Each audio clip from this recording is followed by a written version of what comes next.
सीधा सीधी बात है, सरकार को 2023 नियमावली काला फरमान वापस लेना होगा। हम लोग सीटेट बीटेट एस्टेट एक साथ मंच पे आ गए हैं। फूट डालो की शासन कर रही थी, तुम महा ठगबंधन बना लोगे सात पार्टी का। हम लोग शिक्षक अभ्यर्थी एक है, हिला देंगे ईट से ईट। ए चचा भतीजा मुर्दाबाद, नहीं चलने देंगे। 2023 नियमावली तुमको वापस लेना होगा। चैलेंज के साथ कहते हैं 5 दिन के अंदर नहीं वापस लिया ना तो अन्न में खाली करना पड़ेगा। याद रखना, हम लोग चढ़ देंगे 8 लाख शिक्षक अभ्यर्थी। तमाम अभ्यर्थी एकजुट हो गए हैं एकदम। अरे काला फरमान है शिक्षक जात के लिए, यह शिक्षक को फेल करने का नीति लाया गया है। अब हमारे 4 लाख जो शिक्षक नियोजित हैं उनको भी फेल करने के लिए लाया है, तो हम लोग बर्दाश्त करेंगे?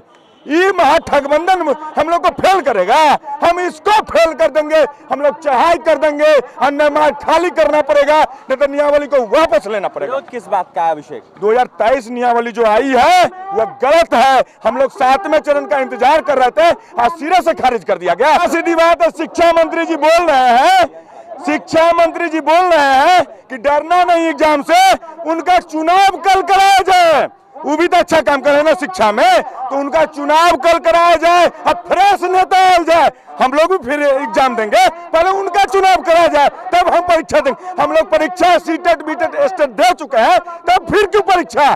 उनका चुनाव कराया जाए। अगर कल चुनाव लड़ लेते हैं तो हम वही परीक्षा देने के लिए तैयार हैं। घबराने की बात नहीं, अभ्यर्थी घबराए नहीं। हम लोग घबराए नहीं है, आप घबराए हुए, छावनी में आप बदल लिए हैं घर को। हम लोग नहीं घबराए हुए, हम लोग सीटेट बीटेट एस्टेट नहीं घबराए हुए हैं।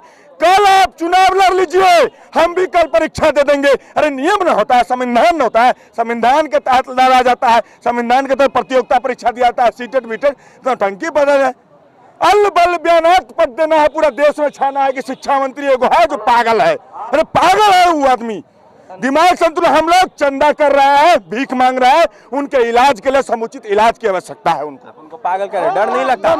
एकदम उनको समुचित इलाज की आवश्यकता है। आप बोल रहे शिक्षा मंत्री को डर नहीं लगता? डर क्या चीज का? डर क्या चीज का?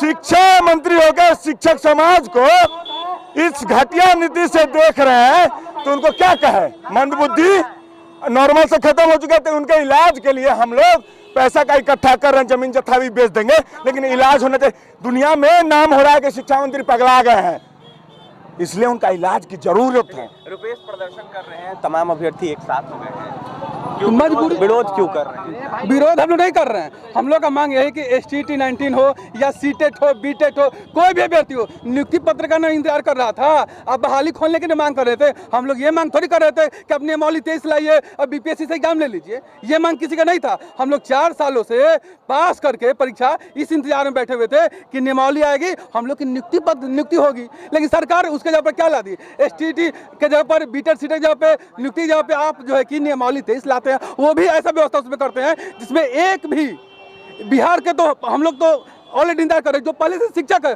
उसको भी सब घोर बेइज्जती को होगा। जानते हैं क्यों? क्योंकि आप वो शिक्षक पढ़ा रहे हैं 17 सालों से, आप उसको फिर से परीक्षा लीजिएगा, अगर बाय द वे उस परीक्षा में पास नहीं करते तो क्या स्थिति रहेगा? पूरा बिहार का छवि खराब होगा नहीं होगा? आप 17 साल से पढ़वा रहे हैं, इसका मतलब 17 साल तो पढ़ाए, तो इसका गर्व पढ़ाए, इससे बिहार की बदनामी होगी, हमारी छवि ऑलरेडी आप सबसे निचले पायदान पे हैं, अब इससे और आप निचले पायदान पे चले जाइए। शिक्षा मंत्री तो कहते हैं गुणवत्तापूर्ण शिक्षा की अभ्यर्थी ही बात करते थे, इसी के तर्ज पर तो एग्जाम लिया था। एकदम सही बात है, गुणवत्तापूर्ण शिक्षा की बात करते हैं तो आप बहाली, आप वो मत छोड़ दीजिए जो आपने पहले बहाल किया था। अब जो है सीटेट बीटेट टेस्टेड करके जो अभ्यर्थी आया है वो अपने आप में टैलेंटेड है, आप उसको कम मत आकिए। अगर आपको ऐसा लगता है ना तो पहले नियोजित कर दीजिए और उसके बाद BPSC से एग्जाम ले लीजिए, क्या दिक्कत है हमको? बात आपको ऐसा शक है ना, आपको शक है ना, तो पहले आप समायोजन कीजिए, नियोजित कर दीजिए, इसके बाद फिर से परीक्षा लीजिए। अब BPSC का है, आप UPSC ले लीजिए, कौन दिक्कत? हमको कोई दिक्कत नहीं है। एग्जाम से डरे हुए हैं? एग्जाम से कौन डरता है भाई? है पिछले 4 सालों से तो हम लोग एग्जाम देखे। प्रदर्शन फिर क्यों? क्वालिटी टेस्ट एक बार होता है, बार बार प्रदर्शन क्यों कर रहे हैं? प्रदर्शन इसलिए कर रहे हैं क्योंकि जो ये नियमावली है ये संतोषजनक नहीं है। इस नियमावली को संशोधन कराने के लिए हम लोग यहाँ बैठे हैं। संशोधन क्या होना चाहिए आपके हिसाब से? हमारे हिसाब से संशोधन ये होना चाहिए कि जो आप ये नया नियमावली जो लागू कराए हैं कि आपको एक और नया BPSC एग्जाम लेके, लेकिन जो चीज़ हम लोग ऑलरेडी जिस चीज़ की अर्हता रखते हैं, पहले आप हमें स्कूल में तो भेजिए, हमें जो आर्थिक आज़ादी तो दीजिए पहले, फिर आप UPSC से ले लीजिए, TCS से ले लीजिए, जिस भी एजेंसी से एग्जाम लेना है ले लीजिए, पहले नियोजन तो कराइए सर। ये ठगने वाला काम क्यों करते हैं? और क्या गारंटी है कि आप BPSC की बात करते हैं ये एग्जाम फेयर होगी? इसकी की कोशिश की जा रही है, फंसाने, बहाली फंसाने की। बिल्कुल बिल्कुल बिल्कुल इसको एक्सपेंड करने का एक बहुत बड़ी ये साजिश है सर, क्योंकि ये सर ये पब्लिक डोमेन में डाला गया है ताकि पब्लिक से सहानुभूति लिया जाए, यही बात है। करता कौन है इसको साजिश करता? साजिश करता वही है सर, हमारे सुशासन बाबू हैं, और किसको माना जाएगा? भतीजा दोनों लाखों लाख बहाली। अरे सर लाखों लाख होगी, लेकिन उससे अगर आप देख लीजिए पिछला जो अभी हेड मास्टर का जो बहाली हुआ था, 6000 वैकेंसी में मात्र 300 लोगों को सर शिक्षक मिला, वो भी अभी पेंडिंग में है। तो हमें यही कहना है कि आप सर ऐसे क्यों खेल खेल रहे हैं सर, ये सियासी खेल नहीं खेलिए, नहीं तो सर आगामी जो 2 वर्ष है लोकसभा और विधानसभा, इस दोनों में चेतावनी देता हूं कि अगर आपने दिसंबर 2023 तक हम लोग को स्कूल के भेजने का काम नहीं किया तो प्रत्येक विधानसभा और लोकसभा क्षेत्र से हम सभी उम्मीदवारी पेश करेंगे, और हमारा 4 विधायक भी निकलता है, चुनाव लड़ेंगे शिक्षक। बिल्कुल चुनाव लड़ेंगे, क्योंकि सर आपने सर हमें उसी लायक छोड़ा है। हम लोग सर विद्यालय में जाने का, आज देखिए इस तपती धूप में हम लोग सर सड़क पे भटक रहे हैं, तो ये कहीं से उचित नहीं है। आपको हर हाल में सर छात्रों के हित में काम करना होगा, हम लोग रोड पे नहीं भटकना चाहते। क्या